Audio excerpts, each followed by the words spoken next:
So March has come to a long-awaited end. Let's reflect on the month. Firstly, I finished my dissertation. It was a long old piece. It was 8,500 words, 4 times the regular coursework length, and boy was it intensive. So how did I go about it? For a couple weeks, I wrote the thing and then I reviewed the sections very thoroughly. It was long, painful, it was nothing I'd done before, and by the end of it, I'd completely burnt out. You may have realised I had a bit of a break in my upload schedule. That's because it was so exhausting and so time-consuming to do my dissertation. It just had to get done. And eventually, I did. I turned it in on April 3rd. And I just relaxed. I was so burnt out. So I spent the last 10 days practically just relaxing and getting over the burnout I felt from doing my dissertation so intensely. I had a 1-week coursework extension, which meant that after lessons finished on the original deadline day, I had another week without any lessons in the way to just focus on the dissertation. But how did it really go? Obviously, just like the old study times, I fell into the old habits of procrastinating when I should have been working. When I was 2 weeks away, even 1 week away, I still wasn't working at the pace that I felt was best for me. You've had this too, right? You know the feeling of putting off the work. Especially if you have autism, it's very hard to manage your stress in a time like this, with a project with such a long timeline. So you have to figure it out as you go along.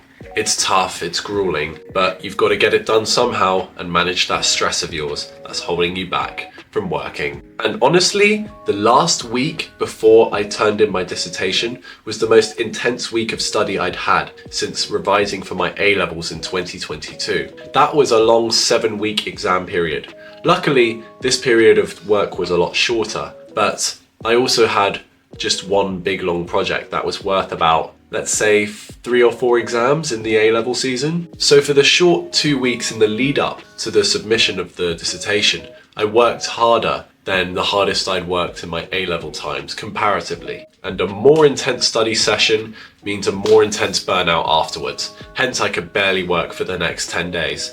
But new courseworks are calling. I've got 3 more to go over the next 3 weeks. So let's see how this goes. So what did I use as motivation to get through this tough study period?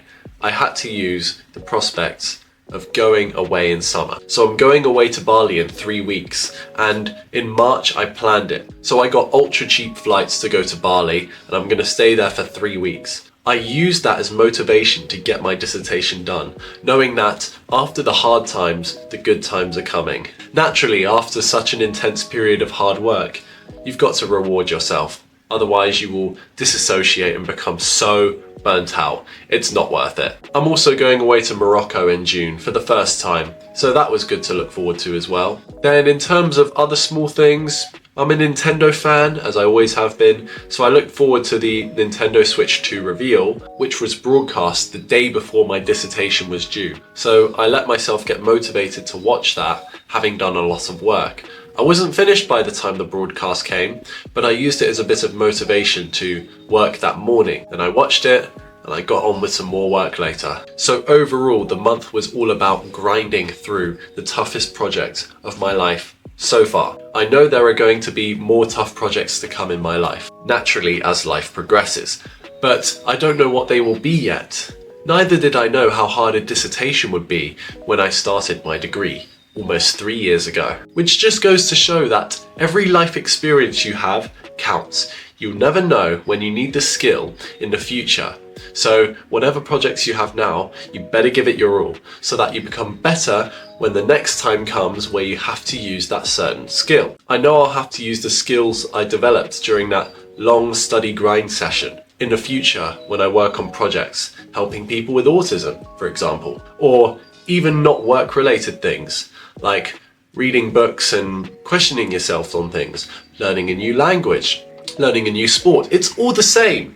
You've got so many domains in life in which you can use these skills. Generally, I feel that skills you develop during any hard work session can contribute towards other areas of life. They are multidisciplinary, so you should give it your all whatever you do. And it's so important to train your brain every day instead of just mindlessly consuming content or binge eating junk food, forcing your body to focus on the digestion rather than focusing on your study efforts. gives you brain fog, you could be sluggish. You've just got to rid yourself of all these binge habits, which are stopping you from training your brain. And who knows, if you train every day, you may increase your brain's lifespan and live a longer, healthier life. Does anything sound better than that? I don't think so. So my message is to you, think about the future when you're doing a hard project that you don't like right now. I just did the biggest projects of my life. Now I can reap the benefits of it. The social, the life benefits, the skills I learned from it, they all come eventually, but you just don't know it yet. You have to have the faith that those skills will convert into something useful later in life. And you have to have blind trust in it.